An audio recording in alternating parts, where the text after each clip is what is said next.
नमस्कार दोस्तों, आज मैं आपको सुनाऊंगा इसका कर्जा कौन देगा। ये कहानी आपका दिल छू लेगी। बहुत पुराने समय की बात है। एक गांव में एक भले आदमी गंगाराम का देहांत हो गया था। तो जैसे उस आदमी के परिवार वाले उस अर्थी को शमशान ले जाने लगे, तभी अचानक एक मोटे ताजिर सेठ ने उस अर्थी का एक पाँव पकड़ लिया और बोला कि मरने वाले इस गंगाराम से मैं 2 लाख रुपए कर्जा मांगता हूँ, इसलिए पहले मुझे मेरे पैसे दे दो, तभी मैं इसकी अर्थी को शमशान ले जाने दूंगा। अब तमाम लोग तमाशा देख रहे थे।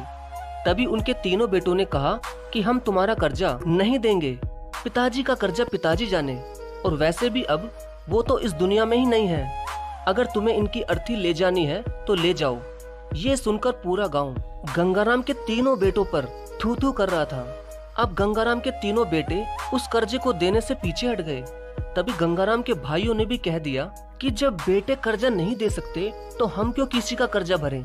अब गंगाराम की अर्थी को वहाँ रुके हुए बहुत देर हो गई थी। तभी ये बात गंगाराम की इकलौती बेटी तक पहुँच गई, तो वो भागी भागी अपने पिताजी की अर्थी तक पहुँची। तभी उसने देखा कि उसके पिता की अर्थी का एक पाँव किसी बड़े सेठ ने पकड़ रखा था।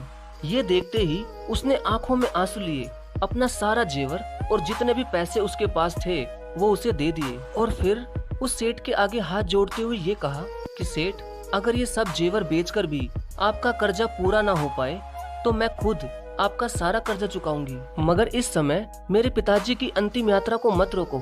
तभी उस सेठ ने गंगाराम की अर्थी का पाँव किसी और को पकड़ाकर उसकी बेटी के पास आकर बोला कि मुझे माफ कर दो बेटी, दरअसल बात यह है कि मुझे गंगाराम से 2 लाख लेने नहीं बल्कि देने हैं।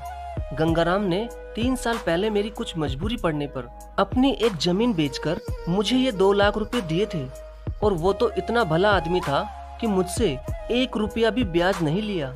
और आज जब मैं गंगाराम के रुपए लौटाने आया हूँ तो मुझे खबर मिली कि उनका तो देहांत हो गया। इसलिए मैं बड़ी सोच में पड़ गया था कि अब ये रुपए मैं किसको दूं।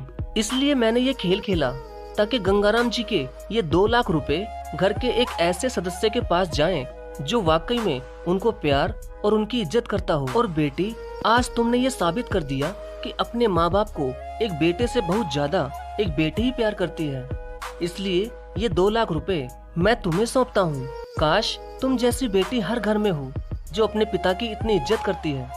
ये सब देखकर गंगाराम के बेटे और भाई का सिर शर्म से नीचे झुक गया। वाकई में दोस्तों, ये बात तो एकदम सच है कि एक माता पिता को बेटे से ज्यादा बेटी ही प्यार और उनकी इज्जत करती है।